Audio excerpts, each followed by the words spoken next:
જૂનાગઢ જિલ્લામાં સવારે એક મોટી દુર્ઘટના ટળી છે. જી હા, સાસણના કાસિયા નેશ નજીક Veraval Junagadh meter gauge railway track પર અચાનક એક સિંહ આવી ચડ્યો હતો. જ્યાં સવારે અંદાજે 8 વાગ્યે પસાર થતી ટ્રેનના પાયલોટ ચંદનકુમાર અને મોહમ્મદ સિદ્દીએ ટ્રેક પર સિંહને જોઈ તાત્કાલિક સતર્કતા દાખવી અને ટ્રેન રોકી દીધી હતી. ઘટનાની જાણ થતાં જ વન વિભાગના કર્મચારી આઈજી પરમાર સ્થળ પર પહોંચ્યા અને જરૂરી કામગીરી હાથ ધરી હતી. વન વિભાગની કુશળ કામગીરીના કારણે સિંહને કોઈ પણ પ્રકારની ઈજા પહોંચાડ્યા વિના સલામત રીતે રેલવે ટ્રેક પરથી દૂર ખસેડવામાં આવ્યો હતો. ત્યારબાદ પરિસ્થિતિ સંપૂર્ણ સુરક્ષિત હોવાનું નિશ્ચિત થતા થોડા જ મિનિટોમાં ટ્રેનને ફરી તેના નિર્ધારિત માર્ગે રવાના કરવામાં આવી હતી. રેલવેના લોકો, પાયલોટની સતર્કતા અને વન વિભાગની સમયસરની કામગીરીના કારણે એક સંભવિત મોટી દુર્ઘટના ટળી હતી. ગીર વિસ્તાર જેવા વન્યજીવ સંવેદનશીલ વિસ્તારમાં આવી ઘટનાઓ સમયાંતરે સામે આવતી રહે છે અને ત્યારે રેલવે અને વન વિભાગ વચ્ચેનો સમન્વય ફરી એકવાર સફળ સાબિત થયો છે. જૂનાગઢ જિલ્લા વિસાવદર તાલુકા મથકે આજે જિલ્લા કોંગ્રેસ પ્રમુખ અમિત પટેલના નેતૃત્વમાં કોંગ્રેસ પક્ષ દ્વારા વિરોધ પ્રદર્શન યોજાયું હતું, જ્યાં દેશભરના વિદ્યાર્થીઓ અને યુવાનો પર થયેલા લાઠીચાર્જ તેમજ લોકસભાના વિપક્ષના નેતા રાહુલ ગાંધીની કથિત બિનઅધિકૃત ધરપકડના વિરોધમાં કોંગ્રેસના કાર્યકરો અને આગેવાનોએ કેન્દ્ર સરકાર વિરુદ્ધ સૂત્રોચ્ચાર કર્યા હતા. જિલ્લા કોંગ્રેસ પ્રમુખ અમિત પટેલે જણાવ્યું હતું કે પોતાના હકો માટે લોકશાહી ઢબે અવાજ ઉઠાવતા વિદ્યાર્થીઓ અને યુવાનો સામે બળ પ્રયોગ કરવો અત્યંત નિંદનીય છે. તેમણે આક્ષેપ કર્યો છે કે વિપક્ષના નેતા રાહુલ ગાંધીની કથિત બિનઅધિકૃત ધરપકડ કરીને કેન્દ્ર સરકાર લોકશાહી મૂલ્યોનું હનન કરી રહી છે. ત્યારે કોંગ્રેસે વધુમાં આક્ષેપ કર્યો હતો કે ભાજપ સરકાર રાજકીય વિરોધીઓના અવાજને દબાવવા માટે પોલીસ તંત્રનો દુરુપયોગ કરી રહી છે.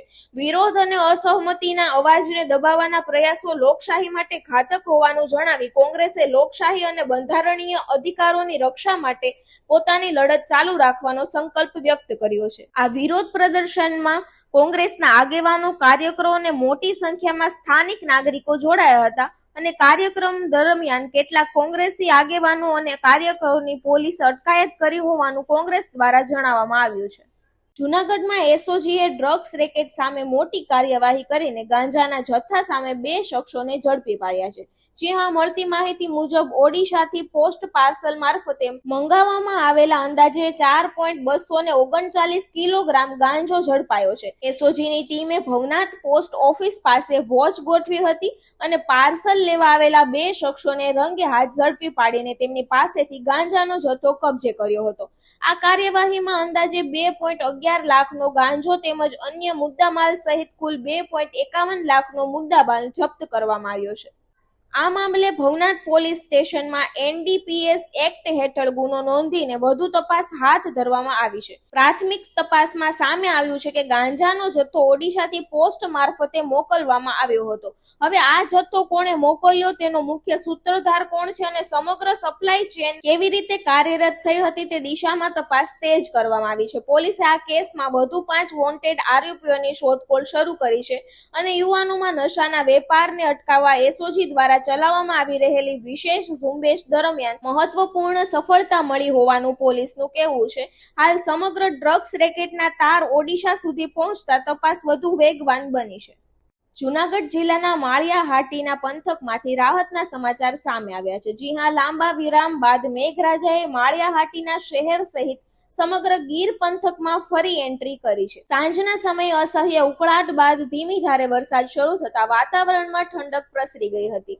મેઘરાજાની પધરામણીથી ખેડૂતોમાં ખુશીની લાગણી જોવા મળી રહી હતી અને ચોમાસાના પાકને પણ આ વરસાદથી નવજીવન મળ્યું હોવાનું ખેડૂતો દ્વારા જણાવવામાં આવ્યું હતું.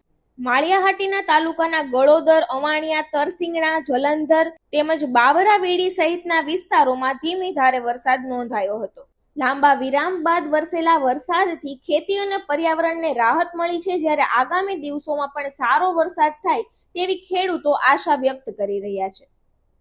જૂનાગઢ શહેરના દોલતપરા વિસ્તારમાં આજે એક વીજ પોલ નમી જતા સ્થાનિકોમાં ચિંતાનો માહોલ સર્જાયો હતો. જી હા, દોલતપરા ગેટ નજીક પોલ જોખમી રીતે નમેલો જોવા મળતા સ્થાનિકોએ તાત્કાલિક સંબંધિત વિભાગને જાણ કરી હતી ઘટનાની જાણ થતાં જ પીજીવીસીએલની ટીમ તેમજ સ્ટ્રીટ લાઇટ વિભાગની ગાડી સ્થળ પર પહોંચી હતી અને પરિસ્થિતિનું નિરીક્ષણ કરીને જરૂરી કામગીરી હાથ ધરી હતી. જોખમને ધ્યાનમાં રાખીને પોલને સુરક્ષિત કરવાની અને જરૂરી સમારકામની કામગીરી શરૂ કરી સમયસર વિભાગની ટીમ સ્થળ પર પહોંચી જતા કોઈ અનિશ્ચિત ઘટના સર્જાઈ ન હતી અને હાલ સંબંધિત વિભાગ દ્વારા આગળની કામગીરી હાથ ધરવામાં આવી રહી છે.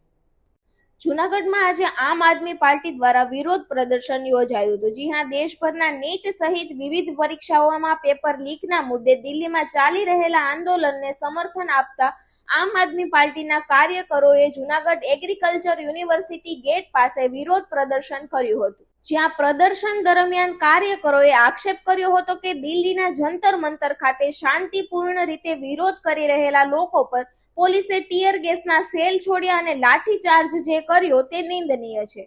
આમ આદમી પાર્ટીના આગેવાનોનું કહેવું હતું કે પેપર લીક જેવા ગંભીર મુદ્દે જવાબદારી નક્કી કરવાની જગ્યાએ વિરોધનો અવાજ દબાવવાનો પ્રયાસ કરવામાં આવી રહ્યો છે. પ્રદર્શન દરમિયાન કાર્યકરોએ સરકાર વિરુદ્ધ સૂત્રોચ્ચાર કરી પેપર લીક મામલે નિષ્પક્ષ તપાસ અને જવાબદારો સામે કડક કાર્યવાહી કરવાની માંગ કરી હતી.